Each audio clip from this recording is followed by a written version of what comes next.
Cell હંમેશા old સ્ટોકને clear કરવા માટે હોય છે એ સત્ય તો નથી. તો સત્ય શું છે? ચલો જાણીએ પાર્શ્વભાઈ પાસેથી. સેલ એટલે શું? એટલે તમે એવું કહો છો કે અમે ડિસ્કાઉન્ટ આપીએ અને જૂનું કાઢી નાખીએ. તમે કહીએ પણ જાઓ અને તમારે જૂનું ન લેવું હોય ને તો તમને કોઈ મફતમાં આપે ને તો પણ તમે ન લો.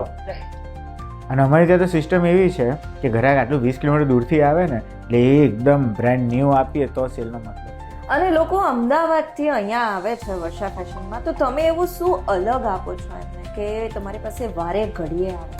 જો અલગમાં તો એવું છે કે પહેલાં તો ધીસ ઇઝ ફેક્ટરી આઉટલેટ, એટલે એના બે ફાયદા છે. ફર્સ્ટ ઇઝ રેન્જ અને સેકન્ડ ઇઝ ફેશન. તમે કોઈ પણ વસ્તુની પ્રોસેસ હોય એટલે અહીંયા બને અને અહીંયા તમને મળે એવી વાત છે. એટલે આમાં કેટલું નવું ફ્રેશ મળે, એટલે એ કારણથી કસ્ટમર આવે ને. Second is range factor.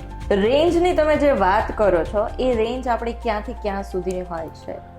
અત્યારે વર્ષા ફેશનમાં છે ને 1000થી 1.5 લાખ સુધીની સાડી અને 10,000થી આપણે 7,000થી આમ તો 7,000થી લઈને 1 લાખ સુધીના ચણિયા ચોલીસ મળે છે.